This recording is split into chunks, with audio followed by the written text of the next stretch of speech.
Rahim and Assalamu alaikum everyone. How are you all? I hope you all are absolutely fine. Welcome to my YouTube channel Learning with Rifa Jahan. As you all know that we are discussing chapter number 4, the cell of class FSC part 1. So today the topic of our discussion is another important organelle of the cell, and that is mitochondria. We will discuss the structure and the function of mitochondria in detail inshallah in this lecture video. So let's move on to our main slide. This is the main slide of our lecture. आज हमने mitochondria discuss करना है. First of all I would like to give the introduction of mitochondria, then हम इन points को read out करेंगे. Introduction में कुछ पॉइंट्स की बात करें तो as you all know that कि हम माइटोकॉन्ड्रिया को power house of the cell भी कहते हैं. क्यों? क्योंकि ये बहुत इंपॉर्टेंट सोर्स ऑफ एनर्जी है. ये सेल में एटीपी की सिंथेसिस करवा रही होती है और आपको पता है कि ये सेल्फ रेप्लिकेटिंग ऑर्गेनेली होती है. यही वजह है कि हम इनको सेमी ऑटोनोमस बोलते हैं. इसके अलावा हम देखेंगे कि इनका जो नंबर है वो स्पीशी टू स्पीशी वेरी करेगा. जिस सेल में इनकी आप कह सकते हैं कि एनर्जी की रिक्वायरमेंट ज़्यादा होती है उस सेल में इनका नंबर इंक्रीज करेगा. तो नंबर जो है वो हम देखेंगे कि कैसी जो है वो वेरी करेगा. फिर उसके अलावा हम इनका डिटेल स्ट्रक्चर देखेंगे कि अंडर कंपाउंड माइक्रोस्कोप इनका क्या स्ट्रक्चर है और अंडर इलेक्ट्रॉन माइक्रोस्कोप इनका क्या स्ट्रक्चर है. ये डबल मेम्ब्रेन बॉन्डेड स्ट्रक्चर है, उनकी क्या डिटेल है. और फिर हम देखेंगे क्रिस्टी क्या होता है, F1 पार्टिकल्स क्या हैं, उनकी कंपोजिशन क्या है, उनका स्ट्रक्चर क्या है, उनका फंक्शन क्या है. और लास्ट पे जो है वो हम फिर डिस्कस करेंगे कि फंक्शन क्या है माइटोकॉन्ड्रिया का, रोल क्या प्ले करते हैं सेल के अंदर मौजूद होने के बाद. आई होप आपको थोड़ा बहुत आइडिया डेवलप हो गया होगा. मजीद जो है वो डिटेल में आपके साथ शेयर करूंगी जब हम इन पॉइंट्स को रीड आउट करेंगे. सबसे पहले आप ये साइड ब्लॉक देखें, उसमें हम देखेंगे कि 2 ग्रीक वर्ड से ये ड्राइव हुआ है वर्ड, जिसमें माइटोस का मतलब थ्रेड और कॉन्ड्रियोन का मतलब है ग्रैन्यूल. कि ये जो है ना ये थ्रेड लाइक सा स्ट्रक्चर है. बहुत आप देख सकते हैं ये स्ट्रक्चर, ये थ्रेड लाइक स्ट्रक्चर है. और अगर हम इनकी माइटोकॉन्ड्रियल मैट्रिक्स की बात करें तो वो ग्रैनुलर स्ट्रक्चर है, क्योंकि उनकी माइटोकॉन्ड्रियल मैट्रिक्स में हम देखेंगे कि डीएनए मौजूद होता है, आरएनए मौजूद होता है, राइबोसोम्स हो गया, कुछ एंजाइम्स हो गए, कुछ ऑर्गेनिक और इनऑर्गेनिक साल्ट्स होते हैं, जिसकी वजह से ये इंटरनल जो इनका मैट्रिक्स की कंपोजिशन है वो ग्रैनुलर होती है. सो ये जो है वो कुछ इनकी डेरिवेशन में पॉइंट्स थे. मजीद जो डिटेल है वो डिस्कस करते हैं. पहला पॉइंट देखिए, वो कह रहे हैं कि अगर हम माइटोकॉन्ड्रिया की बात करें तो ये इंपॉर्टेंट साइटोप्लाज्मिक ऑर्गेनेली, जितनी साइटोप्लाज्मिक ऑर्गेनेली उनमें से मोस्ट इंपॉर्टेंट ऑर्गेनेली माइटोकॉन्ड्रिया को माना जाता है, क्योंकि ये सेल को एनर्जी प्रोवाइड करता है. और आपको पता है एनर्जी इतनी इंपॉर्टेंट है कि अगर एनर्जी ही नहीं मिलेगी तो सेल अपना कोई भी रोल परफॉर्म नहीं कर सकता. तो यही वजह है कि ये बहुत इंपॉर्टेंट ऑर्गेनेली है. अब अगर इनकी अक्रंस में मैं आपको पॉइंट बताऊं तो वो ये कि ये सिर्फ यूकैरियोटिक सेल में मौजूद होते हैं और प्रोकैरियोटिक सेल में ये एब्सेंट होते हैं. प्रोकैरियोटिक सेल जैसा कि आपको पता है बैक्टीरिया हो गया, आपको पता है ब्लू ग्रीन एल्गी हो गया, तो इन प्रोकैरियोटिक सेल में माइटोकॉन्ड्रिया एब्सेंट होता है. और जितने भी तमाम यूकैरियोटिक सेल हैं उनमें ये जो है वो माइटोकॉन्ड्रिया ऑर्गेनेली मौजूद होती है. आई होप आपको आइडिया क्लियर हो गया होगा. उसके अलावा नेक्स्ट पॉइंट में डिस्कस करते हैं कि जो नंबर ऑफ माइटोकॉन्ड्रिया है ये डिपेंड करेगा on the type and functional state of the cell. बेटा वो कहते हैं कि अगर हम बात करें कि सेल टू सेल, आपको पता है अब एक सेल का फंक्शन दूसरे सेल से डिफरेंट होता है, एक सेल की जो एनर्जी रिक्वायरमेंट है वो दूसरे सेल की एनर्जी रिक्वायरमेंट से डिफरेंट होगी. सो कहते हैं कि यही वजह है कि जो माइटोकॉन्ड्रिया का नंबर है वो डिपेंड करेगा कि सेल की फिजियोलॉजिकल एक्टिविटी क्या है. अगर तो किसी की सेल की फिजियोलॉजिकल एक्टिविटी ज़्यादा होगी तो उन सेल्स में नंबर ऑफ माइटोकॉन्ड्रिया इंक्रीज करेगी.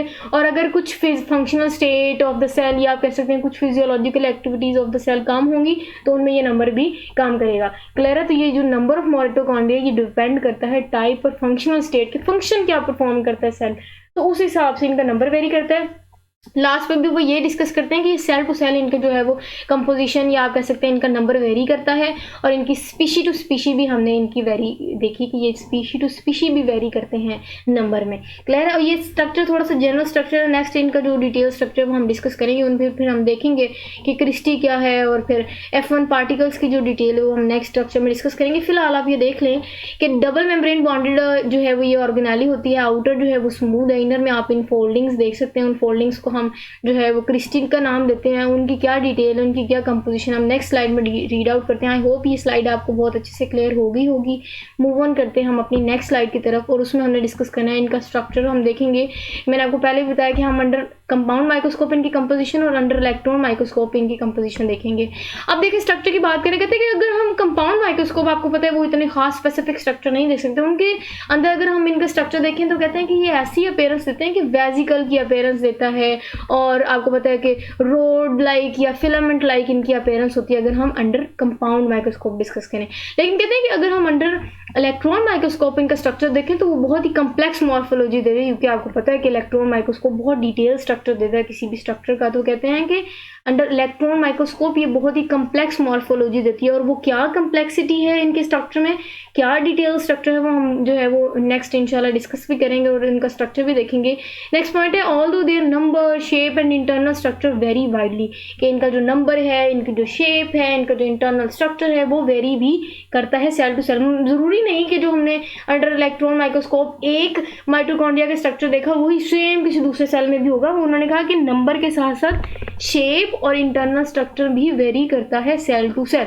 नेक्स्ट पॉइंट वो ये कह रहे हैं कि कहते हैं कि जो माइटोकॉन्ड्रिया है वो डबल मेम्ब्रेन बॉन्डेड है। मैंने पीछे भी आपको जनरल स्ट्रक्चर में भी दिखा दिया कि ये डबल मेम्ब्रेन बॉन्डेड ऑर्गेनेली है।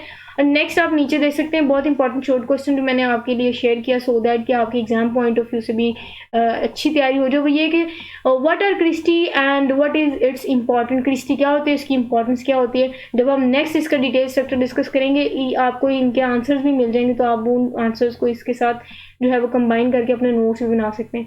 नेक्स्ट मूव ऑन करते हैं स्लाइड की तरफ, और वो ये कि नेक्स्ट हमने अब इनका अंडर इलेक्ट्रॉन माइक्रोस्कोप जो स्ट्रक्चर था वो हम डिस्कस करते हैं।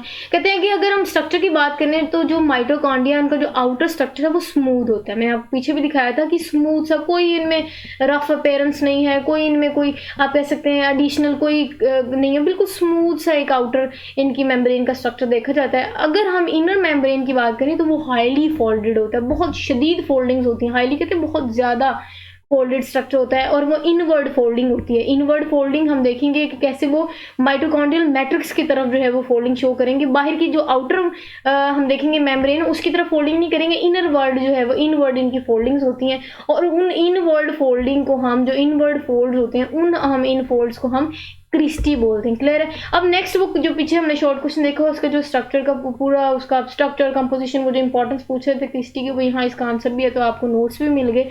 वो ये है कि कहते हैं कि cristae increase the surface area of inner जो है वो membrane and provide abundant space for multi enzyme system I enzyme and coenzyme for respiration. कहते हैं कि अगर हम इसकी बात करें क्रिस्टी की तो ये मैं आपको बताती हूँ इनके कंपोजिशन की। जो क्रिस्टी है ना वो लिपोप्रोटीन से मिलकर बनी है। अब लिपोप्रोटीन्स की से मिलके बनने के साथ साथ वो ये कह रहे हैं कि इनका जो स्ट्रक्चर है ना वो इसलिए इनफोल्डेड है क्योंकि ये लार्ज सरफेस एरिया प्रोवाइड कर रहे होते हैं। क्यों लार्ज सरफेस एरिया प्रोवाइड कर रहे हैं? ताकि वो कहते हैं कि अबंडेंट सरफेस प्रोवाइड की जाए, और अबंडेंट सरफेस के साथ साथ अबंडेंट मतलब स्पेस प्रोवाइड की जाए कि जो एंजाइम की जो सिस्टम है या आप कह सकते हैं एंजाइम्स को जो वर्किंग है, जो वो फंक्शन परफॉर्म करने उनको ज़्यादा स्पेस मिले, ज़्यादा एरिया मिलेगा तो वो ज़्यादा अपना जो है वो वर्क प्रॉपरली परफॉर्म कर सकते हैं। मैं स्ट्रक्चर में आ जाती हूँ सो दैट कि आपको इनका जो है वो स्ट्रक्चर वर्बली भी समझ आ जाए। ये डिटेल से स्ट्रक्चर देख सकते हैं आप। जो आउटर मेम्ब्रेन है वो स्मूथ और इनर मेम्ब्रेन में आप देख सकते हैं फोल्डेड है। अब फोल्डेड स्ट्रक्चर के साथ साथ आप फोल्ड्स देख सकते हैं जो इनवर्ड है। अब जो इनवर्ड फोल्ड आप देख रहे हैं ना ये इनवर्ड फोल्ड है, और इस इनवर्ड फोल्ड को हमने क्रिस्टी बोला। क्लियर है, क्रिस्टी बोला। और ये जो आप स्ट्रक्चर के अंदर मैट्रिक्स देख सकते हैं ना, मैट्रिक्स ये जो जितना भी फ्लूडी पार्टिकल्स या आप कह सकते हैं पोर्शन आपको नजर आ रहा है वो मैट्रिक्स होता है। उसके साथ साथ हम देखेंगे कि F1 पार्टिकल्स की अटैचमेंट क्रिस्टी के ऊपर उनका क्या फंक्शन है वो डिटेल से डिस्कस करेंगे। उसके साथ साथ हम देखेंगे कि मैट्रिक्स के अंदर जो है वो कुछ राइबोसोम्स, कुछ DNA और कुछ हम एंजाइम्स देखेंगे, कुछ ऑर्गेनिक और इनऑर्गेनिक साल्ट्स देखेंगे, कुछ ग्रैन्यूल्स का स्ट्रक्चर देखेंगे। तो ये जो स्ट्रक्चर है आई होप आपको थोड़ा बहुत क्लियर हो गया। मूव ऑन करते हैं हम बैक टू द टॉपिक। वो ये कि कह रहे थे कि हमने कहा कि जो स्ट्रक्चर है वो बहुत ही फोल्डेड स्ट्रक्चर है और वो सरफेस एरिया प्रोवाइड करते हैं, स्पेस देते हैं। The space between inner and outer membrane is called inner membranal space. जो अंदर वाली स्पेस है उसको हम इनर मेम्ब्रेनल स्पेस बोलते हैं। और हम देखेंगे कि उन इनर मेम्ब्रेन में कुछ मैट्रिक्स होती है। The area enclosed bye inner membrane, वो एरिया जो इनर मेम्ब्रेन के अंदर आता है उनमें जो है हम उस एरिया को माइटोकॉन्ड्रिया मैट्रिक्स भी बोलते हैं या माइटोकॉन्ड्रियल मैट्रिक्स बोलते हैं। क्लियर है। मैं आपको डायग्रामेटिकली भी ये सारी चीज़ें दिखा देती हूँ। मैंने आपको कहा कि ये जो है वो क्रिस्टी है, और क्रिस्टी के अंदर या इनर मेम्ब्रेन के अंदर आप देख सकते हैं इनर मेम्ब्रेन के अंदर जो फ्लूइड आपको नजर आ रहा है, ये जो मैट्रिक्स नजर आ रहा है उसको हम बोलते हैं कि ये माइटोकॉन्ड्रियल मैट्रिक्स है। क्लियर है। और आउटर मेम्ब्रेन तो आपने देख लिया कि स्मूथ है और उनका कुछ खास फंक्शन नहीं है। जो कम्प्लेक्स स्ट्रक्चर है ना वो सिर्फ इनर मेम्ब्रेन दे रहा है। क्लियर है। नेक्स्ट हम मूव ऑन करते हैं हम नेक्स्ट स्लाइड की तरफ, और वो ये है कि अब हम कंपोजिशन की बात करेंगे कि मैट्रिक्स की क्या कंपोजिशन है। अगर हम मैट्रिक्स की कंपोजिशन की बात करें, मैट्रिक्स आप कंफ्यूज नहीं हो ना, हम माइटोकॉन्ड्रियल मैट्रिक्स की बात करें तो उनमें कुछ डीएनए मौजूद होता है, मैंने आपको पीछे भी दिखाया, आरएनए होता है, राइबोसोम्स होते हैं, एंजाइम्स होते हैं और कुछ ऑर्गेनिक और इनऑर्गेनिक साल्ट्स होते हैं। ये हम कंपोजिशन की बात कर रहे हैं, किसकी कंपोजिशन की बात करें, माइटोकॉन्ड्रियल मैट्रिक्स की कंपोजिशन की बात करें। क्लियर है। अब क्योंकि इनके अंदर अपना डीएनए और जो है वो राइबोसोम्स होते हैं, तो ये आपको पता है कि सेल्फ रेप्लिकेटिंग ऑर्गेनेली है। यही वजह है कि हम इनको सेल्फ रेप्लिकेटिंग ऑर्गेनेली बोलते हैं। ठीक है, क्यों? क्योंकि इनके पास ये ऐसी ऑर्गेनेली जिसके पास अपना डीएनए मौजूद होता है, अपनी राइबोसोम्स, ये अपनी प्रोटीन बनाते हैं, अपना डीएनए के थ्रू ये रेप्लिकेट करते हैं और आसानी से जो है वो नंबर में इंक्रीज कर लेते हैं। नेक्स्ट पॉइंट डिस्कस करते हैं वो ये कि the inner surface of cristae in the mitochondrial matrix have knob like structure, जिसको हम F1 पार्टिकल बोलते हैं। अब यहाँ थोड़ा सा डिटेल जो है वो डिस्कस करनी है हमने, वो ये कि F1 पार्टिकल क्या होता है। सबसे पहले तो आप F समझें कि F को कहते हैं फ्रैक्शन। F1 और F0 फ्रैक्शन होती है, F1 और F0 हम बोलते हैं। F1 फ्रैक्शन क्या होती है, या F1 फैक्टर क्या होता है, F1 पार्टिकल क्या होता है। तो मैं बात करती हूँ, सबसे पहले हम इनके स्ट्रक्चर की बात करती हूँ, फिर मैं इनके फंक्शन को डिस्कस करती हूँ। बैक टू द डायग्राम, और वो ये कहते हैं कि आप ये स्ट्रक्चर देख सकते हैं, ये जो आप देख सकते हैं कि ये जो रफली का एक स्ट्रक्चर ड्रॉ किया हुआ है क्रिस्टी पे, इन स्ट्रक्चर्स को हमने F1 पार्टिकल्स का है। अब अगर हम इनके स्ट्रक्चर की बात करें ना, तो हम इनको कहते हैं नोब लाइक स्ट्रक्चर। अब नोब लाइक स्ट्रक्चर कैसा होता है, कील का जो सिरा होता है ना, कील का जो सर होता है, वैसे का स्ट्रक्चर होता है। आप देख सकते हैं कि ये जो कील की तरह का आप कह सकते हैं कि स्टाइल होता है, एंड देन इनके पास हेड होता है। हम इनका जो डिटेल स्ट्रक्चर देखेंगे कि इनमें एक बेस होती है, एंड देन हम देखेंगे इसमें स्टॉक होती है, एंड देन हेड पीस होता है। ठीक है, ये तीन कंपोजिशन से F1 पार्टिकल बनते हैं। अब हम सिर्फ इसकी स्ट्रक्चर की बात करें, उसके अलावा कह रहे हैं कि अगर हम इनकी अकरेंस की बात करें तो ये क्रिस्टी पे तो मौजूद होते हैं, लेकिन ये क्रिस्टी के अंदर जो इंटरनल सरफेस है वहाँ ये मौजूद होते हैं, और वहाँ से फिर ये साइज में इंक्रीज करने के साथ साथ क्रिस्टी की वॉल को ब्रस्ट करके बाहर आ रहे होते हैं। क्लियर, F1 पार्टिकल का आपको स्ट्रक्चर समझ आ गया। अब हम डिस्कस करते हैं अपने पॉइंट्स में, और वहाँ हम इनका फंक्शन डिस्कस करते हैं। सबसे पहले मैं अगर इसके फंक्शन की बात करूँ ना, तो इनमें कुछ इंपॉर्टेंट एंजाइम्स मौजूद होते हैं F1 पार्टिकल्स के ऊपर, जो कि ATP की सिंथेसिस करवा रहे होते हैं। इसके अलावा इनका बहुत इंपॉर्टेंट रोल ये है कि जैसा कि मैंने आपको बताया कि ये ATP की सिंथेसिस करवा रहा होता है, ये ऐड कर रहा होता है फॉस्फेट को ATP में। तो जब ADP में फॉस्फेट की एडिशन होती है तो आपको पता है वो ATP में कन्वर्ट होगा। यही काम था कि माइटोकॉन्ड्रिया ने ATP बनाना था, माइटोकॉन्ड्रिया ने एनर्जी प्रोवाइड करनी है, क्योंकि ये सोर्स ऑफ एनर्जी है ये ऑर्गेनेली। तो कहते हैं कि जो ATP की सिंथेसिस करवा रहा है वो स्पेशली माइटोकॉन्ड्रिया में जो क्रिस्टी स्ट्रक्चर है उसमें जो F1 पार्टिकल या F1 फैक्टर लगा होता है, वो एक्चुअली ADP में फॉस्फेट की एडिशन के बाद ATP कन्वर्ट कर रहा होता है, क्योंकि उनमें कुछ एंजाइम्स मौजूद होते हैं। क्लियर हो गई। अब बात यहाँ डिस्कस करें कि ये सारे का सारा रिएक्शन जो है ये ऑक्सीजन रिक्वायर करता है। सो ऑक्सीजन की मौजूदगी में जो अमल हो रहा होता है, ये ऐसी बॉडी या ऐसा स्ट्रक्चर जो ऑक्सीजन की मौजूदगी में कोई भी रिएक्शन परफॉर्म कर रहा होता है, हम उनको ऑक्सीसोम बोलते हैं। यही वजह है कि हम F1 पार्टिकल्स को ऑक्सीसोम भी बोलते हैं। आई होप आपको ये सारे पॉइंट्स क्लियर हो जाएंगे। नेक्स्ट हमने इनके स्ट्रक्चर जब पीछे बात की तो हमने कहा कि इनमें हेड पीस होता है, उसके साथ साथ इनमें स्टॉक होता है और बेस होता है। क्लियर है। हेड पीस हमने बता दिया जो नोब लाइक स्ट्रक्चर है कील की तरह, उसके बाद स्टॉक डंडी होती है, एंड देन फिर लास्ट पे जो बिल्कुल क्रिस्टी के अंदर स्ट्रक्चर में होता है वो हमने कहा कि बेस है। तो ये कुछ डिफरेंट प्रोटीन से मिलके बने होते हैं इनका जो स्ट्रक्चर है। लास्ट पे वो कह रहे हैं कि the head piece of F1 particles is associated with ATP। जो और हेड पीस है ना, उसमें कुछ ऐसे एंजाइम्स मौजूद होते हैं जो ATP की सिंथेसिस करवा रहे होते हैं। क्लियर हो गया। आई होप आपको यहाँ तक बिल्कुल क्लियर हो गया होगा कि माइटोकॉन्ड्रिया होती क्या है। नेक्स्ट हम without wasting of any time हम स्टार्ट करते हैं कि इनका फंक्शन क्या है। तो दिस इज द स्लाइड जिसमें हम डिस्कस करेंगे कि माइटोकॉन्ड्रिया का फंक्शन क्या है। अब आपको पता है कि माइटोकॉन्ड्रिया का power house of the cell भी कहते हैं। मैंने आपको स्टार्ट बता दिया क्यों, क्योंकि ATP की सिंथेसिस करवा रहा होता है। यही वजह है कि ये जब ATP प्रोवाइड कर रहा होता है तो ये जाहिर है पूरे के पूरे सेल के लिए पावर हाउस के तौर पर एक्ट कर रहा होता है। क्लियर है। तो कहते हैं कि माइटोकॉन्ड्रिया का काम है कि ये जो ग्लूकोज है मटीरियल को कन्वर्ट कर देता है या ब्रेक डाउन करवाता है ग्लूकोज की, और जब वो ब्रेक डाउन करवाता है तो आपको पता है कि एनर्जी रिच कंपाउंड जो कि ATP है, इसको एनर्जी रिच कंपाउंड भी कहते हैं। तो ये जो ATP उसकी सिंथेसिस करवा रहा होता है which supplies energy to the cell on demand. जितनी डिमांड होती है, ये जो सेल जो डिमांड करता है माइटोकॉन्ड्रिया उतनी ATP या उतने जो है वो ग्लूकोज की मॉलिक्यूल्स की ब्रेकडाउन के बाद कन्वर्ट करके उनको ATP दे देता है। यही वजह है कि हम इनको सोर्स ऑफ एनर्जी के साथ साथ power house of the cell भी कहते हैं। चलें जी, सेकंड लास्ट पॉइंट डिस्कस करते हैं फंक्शन का, वो ये कि ये मेटाबॉलिक एक्टिविटीज करवा रहे होते हैं।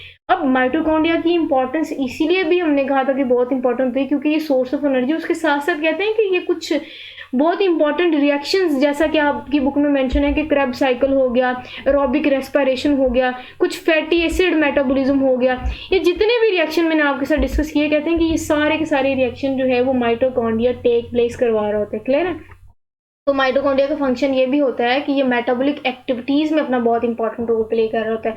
कौन से metabolic activities, Krebs cycle, aerobic respiration, इसकी डिटेल इंशाल्लाह हम अपने आने वाले लेक्चर्स में डिस्कस करेंगे। तो कहते हैं कि ये जो जितनी भी मेटाबॉलिक एक्टिविटीज है उनमें भी बहुत इंपॉर्टेंट रोल अपना प्ले कर रहा होता है माइटोकॉन्ड्रिया। उसके बाद लास्ट पॉइंट डिस्कस करते हैं हम आज की लेक्चर वीडियो की, और वो ये कि जो सेल्फ रेप्लिकेटिंग ऑर्गेनेली वाला मैंने आपको स्टार्ट में पॉइंट बताया था ना कि ये सेल्फ रेप्लिकेटिंग ऑर्गेनेली है। क्यों? क्योंकि मैंने आपको बताया कि इनके अंदर अपना ही डीएनए होता है और इनके पास अपनी ही राइबोसोम्स होते हैं जो अपनी प्रोटीन्स फैक्ट्री रखते हैं, अपने साथ प्रोटीन की सिंथेसिस करवा रहे होते हैं, ये नंबर में इंक्रीज कर रहे होते हैं। अब अगर इस थ्योरी की बात करें ना तो इधर इसमें ये थ्योरी होती है, आपने देखेंगे एंडोसिम्बियोटिक थ्योरी, हम नेक्स्ट भी डिस्कस करेंगे। तो ये एंडोसिम्बियोटिक थ्योरी के अंदर ये बात आ जाती है। और वो एंडोसिम्बियोटिक थ्योरी क्या होती है? वो ऐसा रिलेशनशिप होता है, हम देखेंगे कि जो ये बात एक्सप्लेन कर रहा होता है कि कैसे प्रोकैरियोट्स जो है वो यूकैरियोट्स में कन्वर्ट हुए। क्लियर? ये तो कुछ जो है वो पॉइंट बताना जरूरी था। लास्ट पॉइंट की तरफ दोबारा मूव ऑन करते हैं, वो ये कि सेल्फ रेप्लिकेटिंग ऑर्गेनेली। क्यों? क्योंकि presence of DNA and ribosome indicates that some proteins synthesized in them, कि बहुत सारी उनमें प्रोटीन्स भी सिंथेसाइज कर रहा होता है। डीएनए मौजूद है तो आपको पता है ये अपनी कॉपीज भी तैयार कर सकता है, तो ये सेल्फ रेप्लिकेट भी कर सकता है ये ऑर्गेनेली। क्लियर है? आई होप आपको इस लेक्चर वीडियो के थ्रू माइटोकॉन्ड्रिया बहुत अच्छे से समझ आ गई होगी। इस लेक्चर वीडियो के थ्रू ना सिर्फ मैंने आपके साथ इंपॉर्टेंट और इंटरेस्टिंग नोट्स भी प्रोवाइड किए, बल्कि कुछ जो इंपॉर्टेंट क्वेश्चन थे वो भी मैंने आपके साथ डिस्कस किए। फंक्शन भी पूछा जा जाता है, ये बहुत इंपॉर्टेंट क्वेश्चन है, इसमें फंक्शन भी पूछ सकते हैं आपसे, इसका स्ट्रक्चर भी पूछ सकते हैं। आई होप आपको बहुत अच्छे से समझ आई होगी। If any one of you have any type of question you may ask in the comment section। अपना बहुत सारा ख्याल रखिएगा, दुआ में मुझे याद रखिएगा। मुझे दीजिए इजाज़त। अल्लाह हाफिज़।